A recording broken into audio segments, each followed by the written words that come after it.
Haleluya, puji Tuhan saudara. Shalom dan selamat pagi bagi setiap saudara yang sedang mendengarkan video renungan pagi hari ini. Kita bersyukur sepanjang malam kita sudah disertai oleh Tuhan. Dan pagi hari ini kita awali dengan renungan firman dan doa saudara. Di dalam video ini saudara akan mendengarkan renungan firman dan sekaligus kita akan berdoa bersama sebelum kita akan memulai segala aktivitas kita hari ini. Kalau saudara rindu setiap hari mengawali hari saudara dengan renungan firman singkat, dan saudara juga akan didoakan sebelum memulai segala aktivitas saudara, silakan lihat tanda subscribe di bawah video ini saudara. Kalau tanda subscribe masih berwarna merah, silakan ditekan dan tekan juga tanda loncengnya. Maka setiap pagi saudara akan mendapatkan renungan pagi singkat, dan saudara akan didoakan setiap pagi untuk mengawali hari saudara setiap hari. Diberkati melalui renungan dan doa di dalam video ini. Dan saudara rindu memberkati, saudara butuh informasi lebih lanjut, silakan lihat di kolom deskripsi di bawah video ini saudara. Puji Tuhan saudara, sebelum kita akan berdoa bersama, saya rindu kita merenungkan firman Tuhan yang akan menjadi renungan kita di sepanjang hari ini dalam kita melakukan segala aktivitas dan pekerjaan kita. Adapun teks firman Tuhan yang saya rindu kita renungkan bersama di pagi hari ini saudara, sebelum kita akan melaksanakan segala aktivitas kita di sepanjang hari ini, adalah dari 2 Timotius pasal yang ketiga, ayat 1 sampai ayat yang ke-9, di mana topik yang saya rindu kita belajar dari teks firman Tuhan ini saudara adalah bagaimana menghindari penderitaan. Artinya dari teks firman Tuhan ini kita akan belajar apa-apa saja yang menyebabkan penderitaan. Saudara, berbicara tentang penderitaan, kalau itu penderitaan untuk Tuhan, kalau itu penderitaan yang dikehendaki oleh Tuhan kita alami dalam hidup kita, maka kita harus menghadapinya dan kita harus siap, kita harus menanggungnya. Karena Tuhan kita pun telah menderita bagi kita. Bahkan Dia rela mengorbankan segalanya bagi kita, dan kita pun harus siap menderita bagi Dia. Tetapi yang menjadi masalahnya saudara, begitu banyak anak-anak Tuhan yang mengalami kesusahan, mengalami penderitaan dalam hidupnya, itu disebabkan oleh kesalahan sendiri. Itu akibat dari perbuatan dan tindakan yang tidak sesuai dengan kehendak Tuhan, tidak sesuai dengan firman Tuhan, sehingga akhirnya berakibat penderitaan pada akhirnya. Mungkin saat ini saudara, kalau saudara merenungkan kehidupan saudara, hari ini ada penderitaan, ada masalah, beban dan persoalan yang saudara alami, itu disebabkan oleh kesalahan masa lalu. Dan kalau hari ini pun kita tetap hidup dalam kesalahan, maka kesalahan hari ini akan berakibat penderitaan di masa depan. Itu sebabnya hari ini saudara, saya rindu kita merenungkan firman Tuhan, supaya kita jangan terjebak dalam kesalahan-kesalahan yang akan mengakibatkan penderitaan dan penderitaan di masa depan. Bagaimana seharusnya tindakan kita supaya kita tidak melahirkan penderitaan sendiri di dalam kehidupan kita. Tetapi kalau itu penderitaan dari Tuhan, kita akan siap, kita akan tanggung, kita akan hadapi, karena Tuhan kita sendiri pun telah menderita bagi kita. Itu yang saya rindu kita belajar dari teks firman Tuhan ini saudara. Dengan kerinduan saudara hidup dalam damai sejahtera, sukacita, campur tangan Tuhan, pembelaan Tuhan nyata dalam hidup saudara di hari-hari terakhir ini. Dan ke depan saya rindu mendengar kesaksian dari saudara melalui firman Tuhan yang saudara renungkan terus setiap pagi. Dari channel renungan ini, saudara diberkati oleh Tuhan, saudara dilindungi, disertai oleh Tuhan. Saya rindu saudara mendengar kesaksian itu sebabnya alami pembelaan Tuhan dalam kehidupan saudara. Saya akan membacakan firman Tuhan ini dan kemudian akan menjelaskannya secara ekspositori, artinya firman Tuhan ini akan digali secara objektif, dan kemudian saya akan menjelaskannya secara sistematis. Dan pastikan hari ini saudara diberkati oleh firman Tuhan. Siapkan hati dan pikiran saudara. 2 Timotius pasal yang ketiga, mulai ayat 1 sampai ayat yang ke-9, demikian firman Tuhan. Keadaan manusia pada akhir zaman. Ketahuilah bahwa pada hari-hari terakhir akan datang masa yang sukar. Manusia akan mencintai dirinya sendiri dan menjadi hamba uang. Mereka akan membual dan menyombongkan diri. Mereka akan menjadi pemfitnah. Mereka akan berontak terhadap orang tua dan tidak tahu berterima kasih, tidak mempedulikan agama, tidak tahu mengasihi, tidak mau berdamai, suka menjelekkan orang, tidak dapat mengekang diri, garang, tidak suka yang baik, suka mengkhianat, tidak berpikir panjang, berlagak tahu, lebih menuruti hawa nafsu daripada menuruti Allah. Secara lahiriah mereka menjalankan ibadah mereka, tetapi pada hakikatnya mereka memungkiri kekuatannya.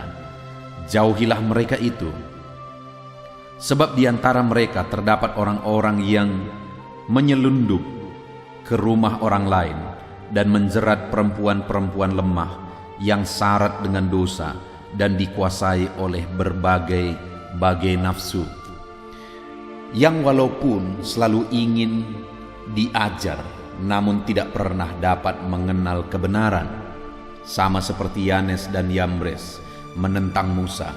Demikian juga mereka menentang kebenaran. Akal mereka bobrok dan iman mereka tidak tahan uji. Tetapi sudah pasti mereka tidak akan lebih maju, karena seperti dalam hal Yanes dan Yambres, kebodohan mereka pun akan nyata bagi semua orang. Puji Tuhan, saudara. Konteks firman Tuhan ini adalah di mana Paulus menegaskan kepada Timotius. Kita masih ada dalam seri renungan dari kitab Timotius.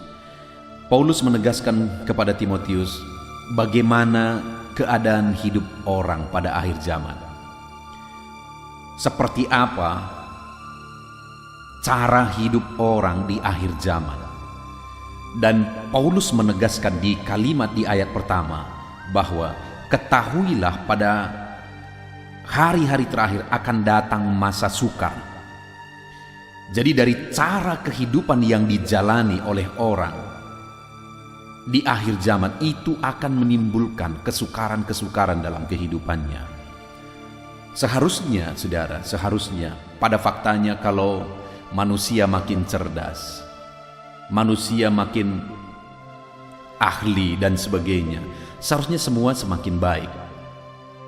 Tetapi pada faktanya, dan memang sudah tertulis dalam firman Tuhan bahwa hidup akan semakin sulit, hidup akan semakin susah. Karena sekalipun manusia semakin pandai, semakin cerdas, semakin berhikmat dan sebagainya, tetapi ada cara hidup manusia itu sendiri yang akhirnya menimbulkan penderitaan dan kesusahan dalam hidupnya.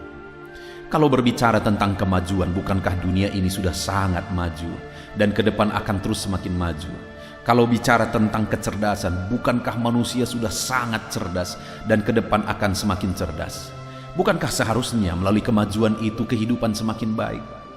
Melalui kecerdasan itu kehidupan semakin baik? Tetapi pada faktanya, seperti yang ditegaskan firman Tuhan bahwa pada hari terakhir bukannya akan semakin baik, tetapi akan semakin susah, akan semakin menderita. Dan itu terjadi diakibatkan oleh ulah manusia itu sendiri. Nah, itu yang saya rindu kita belajar, saudara.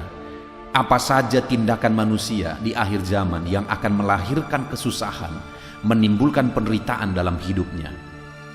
Supaya saya dan saudara tidak ikut-ikutan cara hidup seperti itu, sehingga sekalipun kita hidup di akhir zaman ini, sekalipun kita hidup di tengah-tengah orang-orang yang hidup di akhir zaman, yang cara hidup mereka seperti yang tercatat dalam firman Tuhan, kita akan mengambil sikap hidup yang berbeda. Itu sebabnya, saudara, di akhir zaman ini kita tetap bisa mengalami damai Tuhan, ketentraman Tuhan, pembelaan Tuhan, anugerah Tuhan di dalam kehidupannya. Nah, kita akan belajar apa saja cara hidup yang akan melahirkan atau menimbulkan penderitaan yang harus kita hindari dalam kita menjalani hidup kita. Yang pertama, kalau di ayat 1 tadi dikatakan bahwa di hari terakhir akan muncul masa kesukaran, dan itu disebabkan oleh ulah manusia. Maka ulah manusia yang pertama yang akan menimbulkan kesusahan itu ada di ayat 2 sampai ayat 4, di mana dikatakan manusia mencintai dirinya sendiri, menjadi hamba uang, mereka membual, menyombongkan diri, mereka menjadi pemfitnah, mereka memberontak terhadap orang tua dan tidak tahu berterima kasih, tidak peduli kepada agama, tidak tahu mengasihi, tidak mau berdamai, suka menjelekkan orang lain, tidak tahu mengekang diri, garang, tidak suka yang baik, suka mengkhianat, tidak berpikir panjang, berlagak tahu, lebih menuruti hawa nafsu daripada menuruti Allah. Itulah semua tindakan-tindakan, sikap atau perilaku orang-orang yang hidup pada akhir zaman yang akan menimbulkan penderitaan dan kesusahan dalam kehidupannya. Itu artinya, saudara, kalau kita mau tetap mengalami damai Tuhan, ketentraman dari Tuhan, kalau kita tidak mau mengalami kesukaran dan penderitaan di hari-hari terakhir ini, maka inilah yang harus kita hindari. Maka seharusnya kita tidak egois, tidak mencintai diri sendiri, tapi belajar mengasihi. Tidak menjadi hamba uang. Uang itu penting. Bekerja keraslah untuk memperoleh uang, karena segala sesuatu dalam hidup ini kita perlu uang. Tapi jangan sampai menjadi hamba uang, itu akan mengakibatkan saudara menderita. Dan kemudian jangan menjadi pembual. Berbicaralah dengan penuh hikmat dan kebijaksanaan. Jangan menyombongkan diri. Tidak ada sesuatu yang bisa kita sombongkan dalam hidup ini. Belajarlah merendahkan diri. Siapapun saudara, apapun yang saudara punya, di jabatan apapun saudara, belajar merendahkan diri. Karena sekali detik saja saudara, Allah bisa menghancurkan semuanya. Itu sebabnya mari kita sadari, kita ini hanya debu yang sebenarnya dijadikan Tuhan menjadi berharga. Kalau kita dijadikan Tuhan jadi berharga, mari belajar merendahkan diri di hadapan Tuhan. Jangan suka memfitnah, tapi belajarlah berkata-kata dalam kebenaran. Jangan memberontak terhadap orang tua, tetapi kasihilah orang tua kita. Sekalipun hari ini saudara sudah berumur dan saudara sudah menikah, tetap mengasihi orang tua. Apalagi kalau orang tua sudah berumur, lanjut usia mereka, saudara, jadilah anak-anak yang memelihara, yang merawat orang tua di masa tua mereka. Itu yang hal-hal yang harus kita lakukan. Ada dikatakan juga tidak peduli beragama. Seharusnya di hari terakhir ini, kalau semakin banyak orang yang hidup secara ateis, saudara, dengar, kita seharusnya semakin hidup dalam iman. Karena kita sudah melihat semuanya, semakin tua dunia ini, semakin banyak digenapi kebenaran firman Tuhan. Dan kalau kita lihat semakin banyak digenapi firman Tuhan, seharusnya kita semakin percaya firman Tuhan dan kita hidup dalam iman. Itu yang seharusnya kita lakukan, saudara. Jadi kalau kita mau terhindar dari penderitaan, kita mau terhindar dari kesukaran, mari belajar menghindari sikap-sikap perilaku orang-orang yang hidup di akhir zaman seperti di ayat 2 sampai di ayat 4 ini. Bagaimana cara kehidupan yang sedang saudara jalani hari ini? Adakah sifat dan karakter ini masih melekat kepada saudara? Ini waktunya saudara untuk kita bertobat. Ini waktunya untuk kita berubah, supaya kita tidak hidup dalam penderitaan. Karena semua sikap yang negatif itu tadi akan menimbulkan penderitaan. Itu yang pertama. Yang kedua, cara hidup orang di akhir zaman yang akan menimbulkan kesukaran adalah di ayat 5 sampai ayat yang ke-6, di mana di sana dikatakan, secara lahiriah mereka menjalankan ibadah mereka, tetapi pada hakikatnya mereka memungkiri kekuatannya. Jauhilah mereka itu, sebab di antara mereka terdapat orang-orang yang menyelundup ke rumah orang lain dan menjerat perempuan-perempuan lemah yang syarat dengan dosa dan dikuasai oleh berbagai-bagai nafsu. Yang kedua di sini, saudara, dikatakan mereka beribadah. Secara lahiriah mereka beribadah, tetapi ada dua masalah besar dalam diri mereka. Bahwa sekalipun mereka beribadah, mereka tidak percaya ada kekuatan Tuhan. Mereka tidak percaya kemahakuasaan Tuhan. Mereka tidak percaya bahwa Tuhan melihat semuanya, Tuhan mengatur semuanya, Tuhan berotoritas atas semuanya. Karena dikatakan tadi secara lahiriah mereka menjalankan ibadah, tetapi pada hakikatnya mereka memungkiri kekuatannya. Jadi mereka tidak percaya bahwa Tuhan bertindak, bahwa Tuhan berkuasa. Bahkan lebih parah lagi saudara, mereka beribadah tapi mereka hidup dalam perjinahan. Dikatakan tadi bahwa mereka menyelundup ke rumah orang lain, menjerat perempuan-perempuan lemah, dan hidup dengan dosa, dalam dosa, dan dikuasai oleh hawa nafsu. Mereka hidup dalam perjinahan, padahal mereka beribadah. Wajar kalau akhirnya hidup mereka menderita, karena sekalipun mereka hidup beribadah, mereka tidak percaya kekuatan Tuhan, mereka tidak percaya kuasa Tuhan. Sekalipun mereka hidup beribadah, mereka hidup dalam dosa hawa nafsu dan perjinahan. Itu sikap dan cara hidup orang-orang di akhir zaman yang akan menimbulkan masalah, yang akan menimbulkan kesusahan dan penderitaan dalam hidupnya. Bagaimana dengan saya dan saudara hari ini? Apakah hari ini setiap kita percaya bahwa Tuhan berkuasa? Sebagai orang-orang yang beribadah kepada Tuhan, apakah kita percaya bahwa Tuhan itu adalah Allah yang melihat semuanya, Allah yang bertindak, dan Allah yang berkuasa? Dengar saudara, jadilah pribadi-pribadi yang beribadah dengan sungguh di hadapan Tuhan, dan percaya bahwa Allah kita berkuasa, Allah kita ajaib. Dan jangan hidup dalam dosa dan hawa nafsu saudara. Di akhir zaman ini semakin banyak orang yang merasa bahwa biasa saja, tidak merasa bersalah. Mereka hidup beribadah dan mereka juga hidup dalam perjinahan.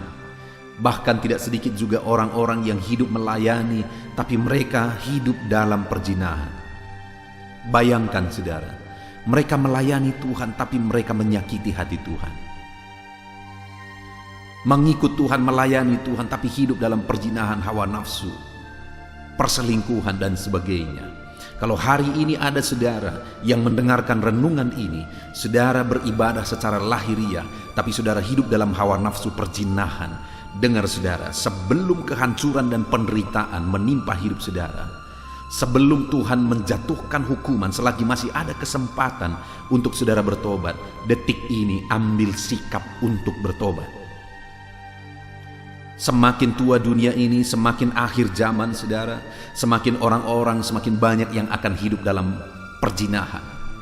Beberapa waktu yang lalu saya menangani satu kasus di mana ada orang yang melayani Tuhan tetapi hidup dalam perjinahan selama sekian waktu. Bayangkan saudara, bayangkan itu. Hari ini selagi masih ada waktu, mari kita hidup dalam kebenaran, hidup dalam kekudusan. Jauhi hawa nafsu yang akan berakibat penderitaan di dunia ini dan penderitaan di kekekalan. Hiduplah dalam kebenaran. Jadi yang kedua, sikap hidup, cara hidup manusia di akhir zaman yang akan berbuahkan penderitaan adalah mereka beribadah tapi hidup dalam perjinahan. Mereka beribadah tapi tidak percaya bahwa Tuhan berkuasa, Tuhan melihat semuanya. Hari ini hiduplah beribadah kepada Tuhan dan percayalah dengan sungguh bahwa Tuhan melihat, Tuhan memperhatikan, Tuhan mengawasi semuanya. Dan dalam saudara beribadah, hiduplah dalam kekudusan, jauhkan segala hawa nafsu. Itu yang kedua saudara. Kemudian yang terakhir, di ayat 7 dikatakan, yang walaupun selalu ingin diajar, namun tidak pernah mengenal kebenaran, sama seperti Yanes dan Yambres menentang Musa, demikian juga mereka menentang kebenaran. Akal mereka bobrok dan iman mereka tidak tahan uji. Saudara, dikatakan di sini mereka ingin diajar, mereka rindu mendengarkan firman, tetapi mereka tidak siap untuk diubah oleh firman itu. Malah orang-orang seperti ini seringkali memprotes dengan pikiran mereka. Apa yang mereka pikir tidak benar, apa yang mereka pikir tidak pas tentang firman yang mereka dengar. Saudara, ada begitu banyak orang yang hidup di akhir zaman ini, yang mereka beribadah, mereka mendengar khotbah, tetapi mereka tidak menjadi pelaku firman. Bahkan sekalipun apakah diucapkan atau tidak diucapkan, mereka sebenarnya menjadi pengkritik-pengkritik kebenaran. Bagaimana dengan saudara? Satu kali saya berkhotbah, saudara, dan kemudian saat saya berkhotbah di ibadah hari Minggu, selesai saya berkhotbah, ada seorang jemaat yang keluar dari ibadah, dan kemudian ada jemaat yang lain yang akhirnya menyusul jemaat yang ini. Itu terjadi begitu lama, waktu yang puluhan tahun yang lalu. Dan kemudian ditanya, "Pak, kenapa Bapak pergi? Apa masalahnya?" Lalu kemudian jemaat yang keluar tadi berkata bahwa pendeta itu aku terus yang dikhotbahinya. Bayangkan, saudara, pada waktu itu saya tidak tahu dia, saya tidak ingat dia, dan kemudian saya juga tidak tahu bahwa dia hadir pada waktu itu. Tapi setelah kejadian itu baru saya tahu artinya apa. Saya sama sekali tidak mengingat dia, dan firman itu yang saya beritakan seperti cara saya memberitakan firman Tuhan saat ini melalui renungan ini. Tetapi karena dia memang bersalah dan berdosa, dan kemudian dia dengar firman Tuhan menegur dia tidak siap dan akhirnya menyalahkan khotbah, saudara. Dengar, selagi kita masih punya kesempatan untuk diajar, berubahlah. Berubahlah, tidak ada kita yang sempurna. Saya pribadi sebagai hamba Tuhan selalu siap untuk diubah, selalu siap untuk dibaharui. Kenapa? Karena tidak ada kita yang sempurna. Kita harus dibaharui lagi, kita harus dibaharui lagi. Jadi saudara, apa yang mengakibatkan penderitaan dalam kehidupan? Yang ketiga, di mana tidak mau diubah. Rindu mau mendengarkan khotbah, tetapi tidak mau menjadi pelaku firman Tuhan. Saudara, saat ini saya rindu kita merenungkan firman Tuhan ini bersama dalam kehidupan kita. Yang akan mengakibatkan penderitaan dalam kehidupan ini adalah sikap kita sendiri. Di mana yang pertama tadi kita sudah belajar bahwa sikap-sikap negatiflah yang akan mengakibatkan penderitaan. Yang kedua, di mana orang beribadah tapi memungkiri kekuatan ibadah, memungkiri kuasa Tuhan, bahkan hidup dalam dosa dan perzinahan, itu akan berakibat penderitaan. Dan yang ketiga, tidak mau berubah. Mendengar firman, mendengar kebenaran, tetapi tidak siap untuk berubah, itu juga akan berakibat kesusahan dan penderitaan dalam hidup. Puji Tuhan, saudara, kita sudah mendengarkan firman Tuhan ini. Saya percaya setelah saudara mendengarkan firman Tuhan ini, saudara bertekad untuk menjadi orang-orang yang siap diubah, untuk menjadi orang-orang yang beribadah dengan sungguh dan mempercayai kuasa Tuhan bekerja dalam hidup saudara, untuk menjadi orang-orang yang rindu hidup dalam sikap yang benar. Dan kalau itu yang kita lakukan, saudara, sekalipun dunia ini semakin tua, sekalipun banyak penderitaan, saya percaya di sana kita akan mengalami pembelaan Tuhan. Puji Tuhan, saudara, Tuhan memberkati saudara dalam aktivitas saudara sepanjang hari ini. Mari renungkan firman Tuhan. Kita hidup di akhir zaman, jangan ikut cara hidup dunia, cara hidup orang-orang yang hidup di akhir zaman ini. Mari hidup dengan cara berbeda. Tuhan memberkati saudara. Sebentar lagi kita berdoa, saudara, untuk segala aktivitas kita di sepanjang hari ini. Namun sebelumnya, sekali lagi, buat komitmen, terapkan firman Tuhan, dan raih janji firman Tuhan. Dalam nama Tuhan Yesus, Tuhan memberkati saudara. Haleluya. Puji Tuhan, saudara, tiba waktunya untuk kita akan menaikkan doa-doa kita di hadapan Tuhan. Saya percaya saudara merindukan penyertaan Tuhan, merindukan berkat Tuhan, anugerah Tuhan berlimpah dalam kehidupan saudara, dalam setiap aktivitas saudara di sepanjang hari ini. Itu sebabnya mari kita merendahkan diri di hadapan Tuhan. Saya akan berdoa bagi setiap saudara. Bapa di sorga, saat ini pandang setiap anak-anak-Mu yang sedang mendengarkan renungan ini. Engkau yang mengenal kehidupan anak-anak-Mu satu persatu, ya Tuhan. Engkau yang tahu segala sesuatu dalam hidup mereka. Dan saat ini kami bersama-sama bersepakat merendahkan diri di hadapan-Mu. Sebelum setiap anak-anak-Mu akan melaksanakan segala aktivitas mereka, kami datang merendahkan diri di hadapan-Mu. Karena Engkaulah tempat kami berserah, Engkau tempat kami berseru. Kehidupan kami ada dalam tangan-Mu. Perjalanan hidup kami di sepanjang hari ini ada dalam tangan-Mu, ya Tuhan. Itu sebabnya kami datang dan merendahkan diri di hadapan-Mu. Bapa di sorga, saat ini Tuhan, hamba berdoa bagi anak-anak-Mu, khususnya bagi mereka yang mungkin saat ini sedang berbeban berat. Ada masalah, ada persoalan, ada pergumulan, ada kesulitan yang mungkin mereka sedang pikul, sedang hadapi di dalam kehidupan mereka. Tuhan, Engkau yang campur tangan atas anak-anak-Mu, untuk mereka bisa maksimal dalam melaksanakan segala aktivitas mereka di sepanjang hari ini.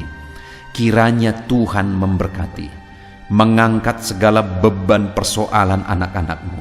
Berikan jalan keluar bagi mereka. Biarlah kasih karunia-Mu, anugerah-Mu, kuasa-Mu nyata bagi setiap anak-anak-Mu. Jika ada anak-anak-Mu yang sedang dalam kelemahan, mungkin karena sakit saat ini, hamba mau berdoa khusus bagi mereka yang sakit ya Tuhan. Ulurkan tangan-Mu, kerjakan kesembuhan bagi anak-anak-Mu yang sedang sakit. Nyatakan mujizat-Mu sehingga mereka bisa beraktivitas kembali seperti biasa. Di dalam nama Tuhan Yesus Kristus, Tuhan yang campur tangan, berkati setiap anak-anak-Mu. Biarlah sukacita, damai sejahtera Tuhan berlimpah dalam kehidupan anak-anak-Mu dalam menjalani segala aktivitas mereka di sepanjang hari ini.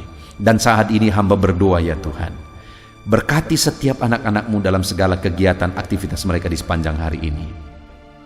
Berkati mereka dalam mengerjakan tanggung jawab pekerjaan mereka. Tuhan yang campur tangan. Hamba berdoa khusus bagi anak-anak-Mu yang bekerja sebagai karyawan ya Tuhan. Tuhan yang campur tangan. Tuhan yang membela dan memberkati anak-anak-Mu. Jadikan mereka dalam kehidupan mereka menjadi berkat, menjadi teladan dalam pekerjaan apapun yang mereka sedang kerjakan, yang mereka sedang tanggung jawab ya Tuhan. Berkati anak-anak-Mu yang saat ini bekerja sebagai karyawan dalam nama Yesus. Tuhan campur tangan juga bagi anak-anak-Mu. Jika anak-anak-Mu sedang membuka bisnis, apakah itu memulai bisnis atau bisnis mereka sudah berjalan, Tuhan campur tangan dalam semuanya. Nyatakan kuasa-Mu ya Tuhan, nyatakan karya-Mu, nyatakan mujizat-Mu dalam hidup anak-anak-Mu. Berikan hikmat bagi mereka untuk mengembangkan segala usaha mereka, segala bisnis mereka di dalam nama Yesus. Sekalipun dalam kondisi sulit seperti ini, biarlah Tuhan yang membela anak-anak-Mu dalam segala bisnis dan pekerjaan mereka, sehingga ya Tuhan mereka bisa berhasil sekalipun dalam situasi sulit seperti sekarang ini. Tuhan yang campur tangan, Tuhan yang memberkati. Mungkin ada anak-anak-Mu yang mengalami kesulitan ekonomi saat ini dalam mengembangkan bisnis mereka. Tuhan, Engkau Allah kami yang kaya. Engkau campur tangan membela anak-anak-Mu, memberkati anak-anak-Mu, di dalam nama Yesus mencukupkan anak-anak-Mu sehingga mereka punya modal untuk mengembangkan bisnis mereka. Tuhan buka jalan lebih dari apa yang kami pikirkan, lebih dari apa yang kami doakan. Di dalam nama Tuhan Yesus Kristus, Tuhan memberkati setiap bisnis anak-anak-Mu ya Bapa. Dalam nama Tuhan Yesus Kristus. Haleluya, haleluya. Saat ini Bapa yang baik, hamba juga berdoa bagi keluarga-keluarga anak-anak-Mu. Keluarga adalah penopang, keluarga adalah pemberi semangat bagi mereka untuk melaksanakan segala pekerjaan dan bisnis mereka. Itu sebabnya saat ini Tuhan, hamba berdoa, biarlah Tuhan memberkati keluarga anak-anak-Mu menjadi keluarga yang harmonis, menjadi keluarga yang takut Tuhan. Dan melalui keluarga yang bahagia ini, anak-anak-Mu akan melaksanakan segala kegiatan mereka, segala usaha pekerjaan mereka, dan mereka akan berhasil dalam apa yang mereka kerjakan di dalam nama Tuhan Yesus Kristus. Tuhan yang campur tangan, Tuhan yang memberkati anak-anak-Mu, keluarga anak-anak-Mu ya Bapa, di dalam nama Tuhan Yesus Kristus. Haleluya. Hari ini Tuhan, anak-anak-Mu akan melaksanakan segala kegiatan mereka. Biarlah semangat, sukacita, damai, sejahtera daripada Tuhan memenuhi seluruh kehidupan mereka. Tuhan yang campur tangan, Tuhan yang memberkati dalam nama Yesus. Tuhan sertai segala kegiatan mereka, sehingga hari ini Tuhan, di sore hari nanti mereka akan menceritakan keberhasilan yang mereka capai hari ini, berkat-Mu yang mereka raih hari ini di dalam kehidupan mereka.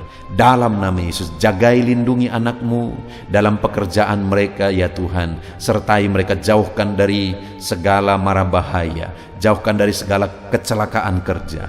Biarlah Tuhan memberkati setiap anak-anak-Mu. Biarlah Tuhan yang melindungi setiap anak-anak-Mu. Dalam nama Tuhan Yesus Kristus. Haleluya. Bapa yang baik, tidak lupa kami juga tetap berdoa dan berseru ya Tuhan. Berkati Indonesia, tempat kami hidup, tempat kami bekerja, tempat kami berbisnis, tempat kami berusaha. Kesejahteraan bangsa ini adalah kesejahteraan kami. Itu sebabnya kami berdoa bagi bangsa kami. Ulurkan tangan-Mu bagi Indonesia Tuhan. Nyatakan belas kasihan-Mu bagi Indonesia. Pulihkan keadaan ekonomi Indonesia ini ya Tuhan. Di dalam nama Yesus Kristus, nyatakan kuasa-Mu, nyatakan mujizat-Mu. Pulihkan keadaan ekonomi bangsa kami. Biarlah keadaan ekonomi di masa seperti ini pun, keadaan ekonomi bangsa kami bisa maju dan berkembang di dalam nama Tuhan Yesus Kristus. Haleluya. Dalam nama Yesus, bahkan kami berdoa buat keamanan bangsa kami. Jauhkan dari segala niat-niat jahat.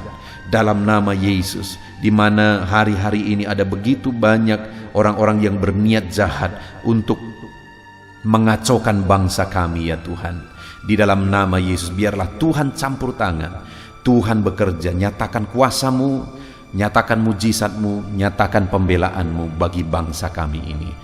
Di dalam nama Tuhan Yesus Kristus, haleluya. Dan kami berdoa ya Tuhan, kiranya Tuhan memberkati para pemimpin bangsa kami. Dalam mereka memimpin bangsa ini ke arah yang lebih maju, berkati mereka. Berkati Bapak Presiden, Tuhan campur tangan. Pakai dia Tuhan memimpin bangsa ini ke arah yang lebih baik, sehingga bangsa kami semakin maju dan semakin disegani di dunia ini, semakin ditakuti di dunia ini. Berkati biar Indonesia diperhitungkan di dunia ini Tuhan. Berkati Bapak Presiden kami, pakai dia. Wakil Presiden, pakai mereka Tuhan. Bahkan kami berdoa bagi para menteri, biar mereka semua bekerja sama untuk memajukan bangsa ini. Para wakil rakyat, jamah berkati mereka, pakai mereka dalam nama Yesus untuk mengabdi bagi bangsa ini. Bahkan semua yang memangku tanggung jawab untuk memimpin bangsa ini sampai jajaran terendah, Tuhan memberkati semuanya, pakai semuanya Tuhan. Terima kasih Bapa, kami sungguh bersyukur buat hari ini. Dan kami mau jalani hari ini dengan penuh sukacita. Berkati anak-anak-Mu. Hari ini mereka akan memulai hari mereka akan melaksanakan pekerjaan dan bisnis mereka. Berkati mereka ya Tuhan. Campur tangan-Mu, lawatan-Mu, kuasa-Mu dinyatakan di dalam kehidupan anak-anak-Mu. Tuhan memberkati anak-anak-Mu di dalam nama Tuhan Yesus Kristus. Haleluya. Amin. Puji Tuhan saudara. Selamat beraktivitas. Tuhan yang memberkati saudara dalam segala pekerjaan dan aktivitas saudara di sepanjang hari ini. Dan sebelum saudara meninggalkan video ini, saya mengingatkan kembali, kalau tanda subscribe masih saudara lihat berwarna merah, silakan ditekan. Dan tekan juga tanda loncengnya supaya setiap hari saudara mendapatkan seri renungan baru. Di dalam nama Tuhan Yesus Kristus, Tuhan memberkati saudara. Shalom. Haleluya. Puji Tuhan saudara, setelah saudara mendengarkan renungan firman dan setiap saudara juga telah didoakan, saya percaya ada sukacita baru dan semangat baru dalam saudara menjalani hari ini dan mengerjakan segala aktivitas saudara. Tetap semangat saudaraku, kerjakan segala aktivitas saudara sepanjang hari ini dengan cara yang terbaik. Dan Tuhan kiranya menjadikan segala usaha saudara berhasil. Tuhan memberkati setiap saudara. Dan jangan lupa berlangganan dengan channel ini dengan cara subscribe dan tekan tanda loncengnya. Tuhan memberkati setiap saudara. Kalau saudara diberkati melalui renungan dan doa di dalam video ini, dan saudara rindu memberkati, saudara butuh informasi lebih lanjut, silakan lihat di kolom deskripsi di bawah video ini saudara.